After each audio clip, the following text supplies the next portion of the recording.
Welcome back, everyone. Today I will be doing my first oil change on the CB500.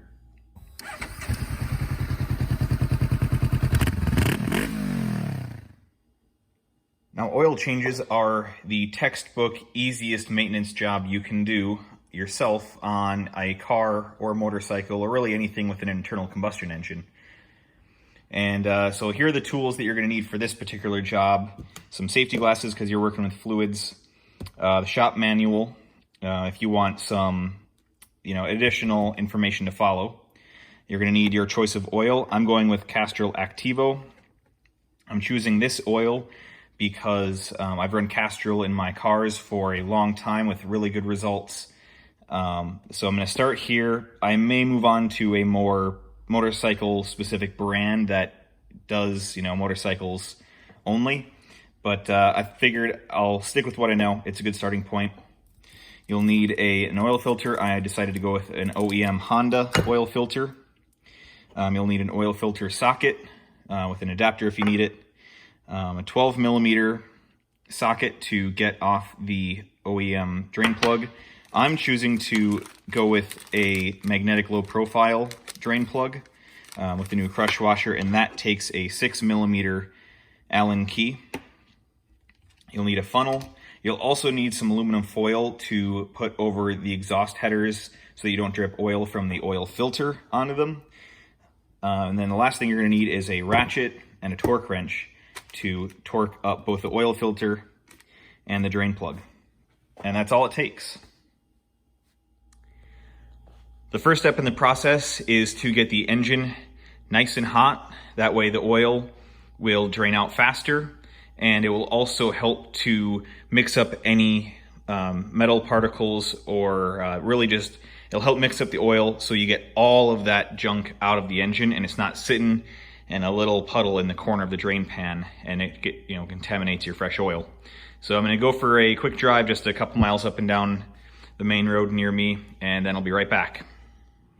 I'm back from my short ride.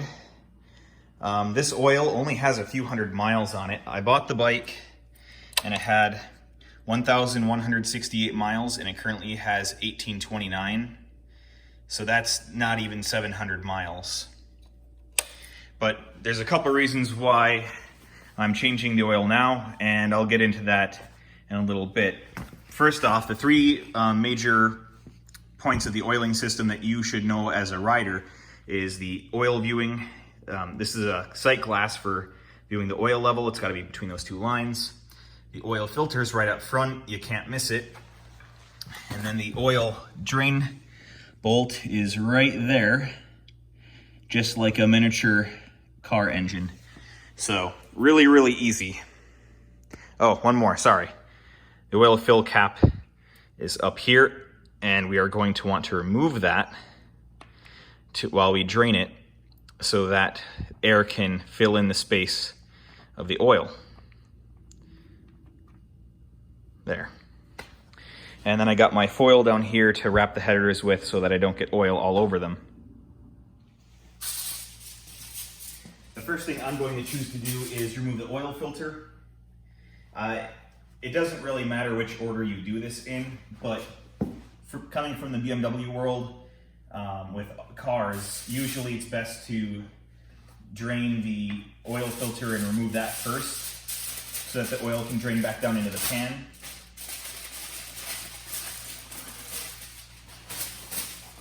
And then you go ahead and remove the oil drain pan, or at least that's the way that I do it.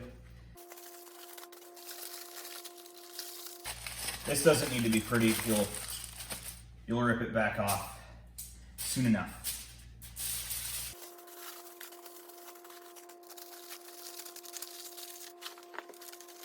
I'll try and keep the foil out of the way so that I don't block the view. So to remove the oil filter, I'm actually going to be using a strap wrench. This is one thing that I forgot to mention earlier. And the reason why I have to do it this way, at least my first time, is because the oil filter that's on here is a Fram, and I'm switching to the OEM oil filter, and they're a different size. So, and if this strap wrench doesn't work, which actually it is, I was going to use a large channel lock.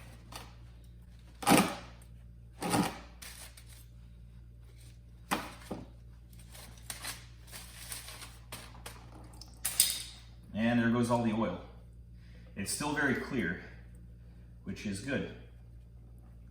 So I guess that leads me to the reason why I'm changing the oil so early. And it's for two reasons. One, the oil that's in here is Valvoline, and I'm not a huge fan of Valvoline. I know everyone has their oil preferences, and I'm not going to tell anyone else what to buy. I just choose not to buy Valvoline. The second reason is that because this is my first motorcycle, and this was my learning bike outside of my MSF course bike. At this point, after 650 or 700 miles, I've done all the damage to this engine and transmission and clutch that I'm going to do to it in terms of damage related to learning. I'm quite proficient on the bike, and I feel very comfortable with shifting and all that sort of stuff. All my shifts are pretty smooth right now. So any damage that I've caused to the engine is already been caused outside of the normal wear and tear, obviously, but that'll go on for everybody. So I just want to get this engine oil out of here. The oil filter probably caught most of my mistakes. And then, so yeah, I just want to get some fresh stuff in there. And usually when I buy a new vehicle, I replace the oil immediately anyway, even if the previous owner just did it. So next is the main oil drain. So the 12mm head on the oil drain bolt should be in the center of your screen. It's difficult for me to both film that and remove it at the same time, but hopefully you have a good view. In fact, you probably have a better view than I do.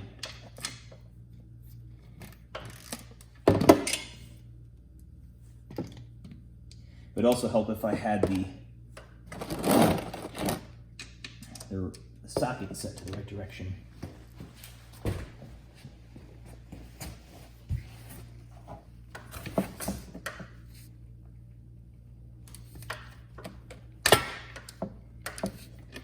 Well, that came off with a crack. All right. According to the service manual, Honda recommends 8,000 miles between oil services. To me, that's a little on the long side, even with fully synthetic oil. I will probably end up doing a little bit of spillage there. I'll probably end up doing 3,000 miles per oil change, unless I find a reason to do 5,000. I do 5,000 miles on my cars, and I think 3,000 would be more appropriate for a bike.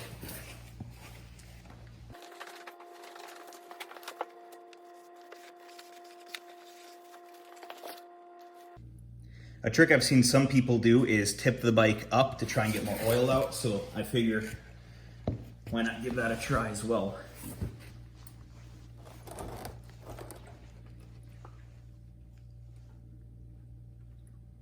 Yeah, I think I got a little bit more out there.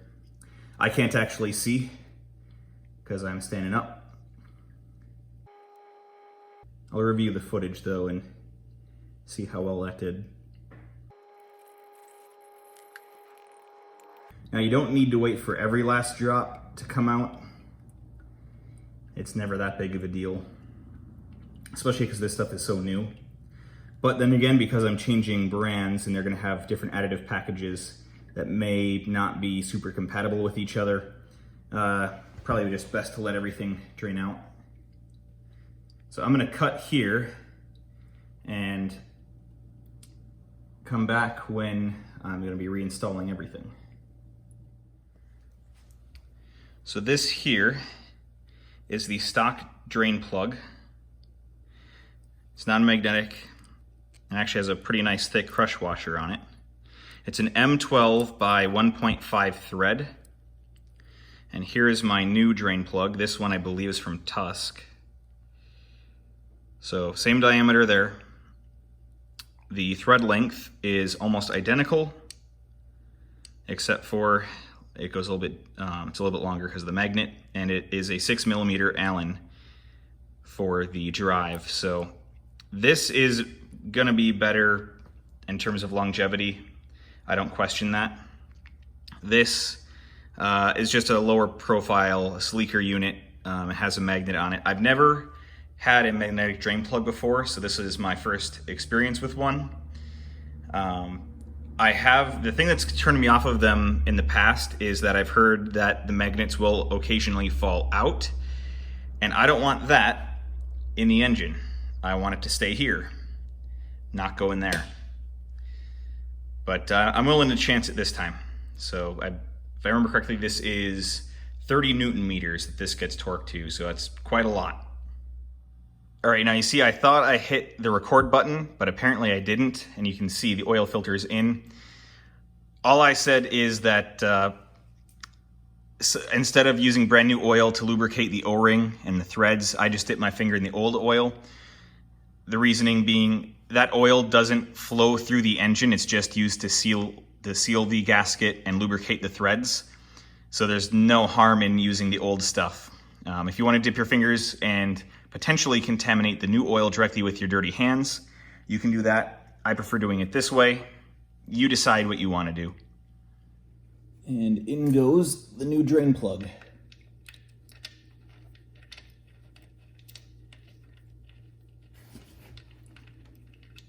It's really difficult to do this without being able to see it.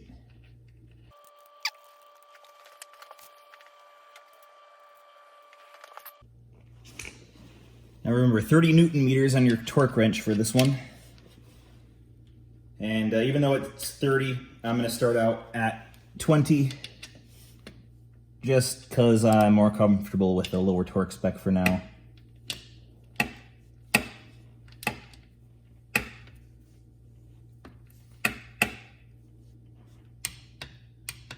All right, 30 seems like it's more reasonable. 20 was not as much as I was expecting for that. So let's crank her all the way up.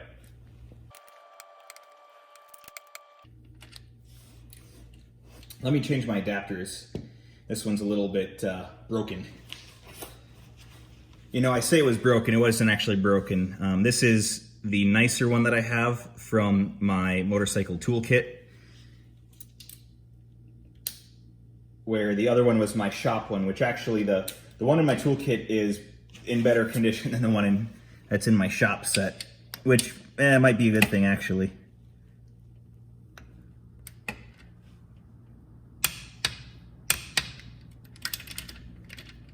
And there we are, 30 Newton meters. If I remember correctly, actually, this drain plug is supposed to be for a KLR 650, but almost all drain plugs are M12 by 1.5, so it can fit just about anything, honestly. Next is to torque up the oil filter to 26 Newton meters.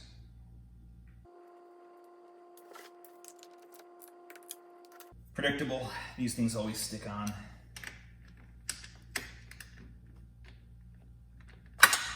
There we go.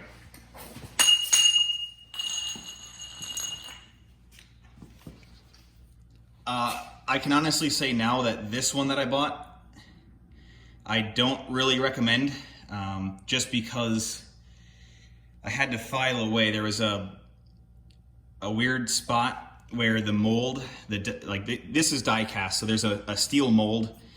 I think it's probably made of H13 tool steel that, just like plastic injection molding, has a negative void for this shape. Then they inject in the zinc or Zamac, whatever alloy this happens to be. They inject it in just like plastic and you get your part. Well, the die is clearly damaged because, again, right here, you can see where it doesn't make a sharp line like everywhere else. So I've had to file away at this side, and there's a couple other lines in here that really just don't buy this one. This one has a number known as 901, If you see this one on online, it's one that's like less than 10 bucks. Don't buy it. It does not fit on the filters quite right. And the last step, obviously, is to fill it back up with some oil. Again, I'm using Castrol Actevo SEA 10W30 per the viscosity per the manual, and this is a part synthetic. I usually advocate for only using full synthetics, except for break-in oil. But this one seemed a lot better to me and more reasonably priced than the fully synthetic version. I don't remember what Castrol's name is for that, Pro 1 or Power 1, something like that.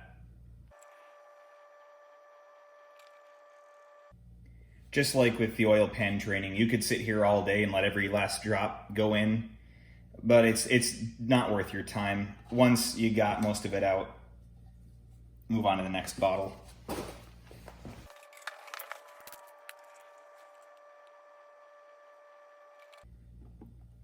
You know, I just realized I might be out of frame for this. I am. I'll bring that up just a touch. There you go. Now you can see. This engine needs 2.9 quarts when you replace the oil with the oil filter. Why you would not replace the oil filter, I don't know. They do give a spec for replacing the oil without the filter, which I guess is nice. I would be willing to bet that you could put all 3 quarts in. That extra tenth of a quart will most likely not damage anything at all.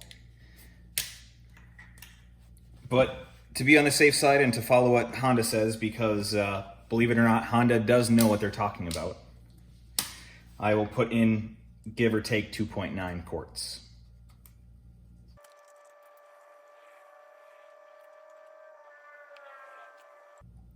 All right, there's about 1/8 of a bottle left. Right about there. I'll start the engine, let things churn around a little bit, and then I'll view the sight glass.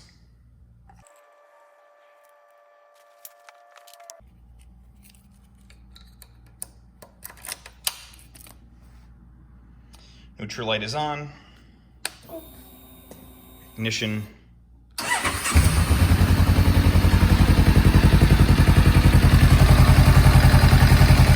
You won't see it in the sight glass unless it's vertical.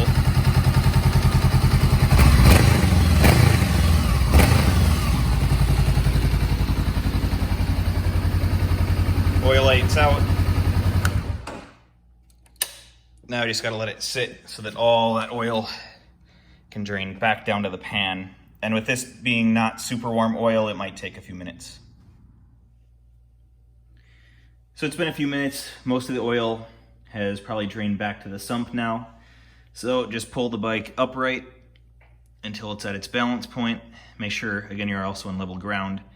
And you can see mine is below the bottom line, but you can see it.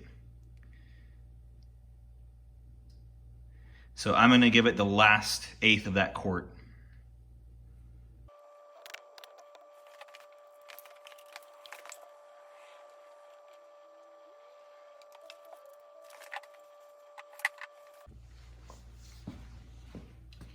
Let's see where that brings it up to.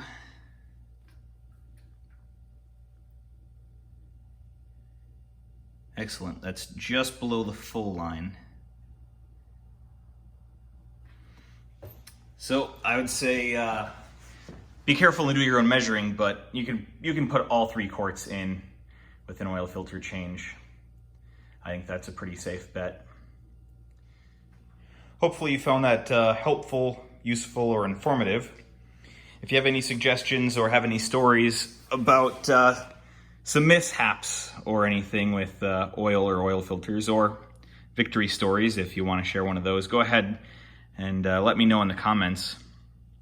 I'm interested to see if anyone's ever had an oil filter explode. If you've ever had that happen, let me know.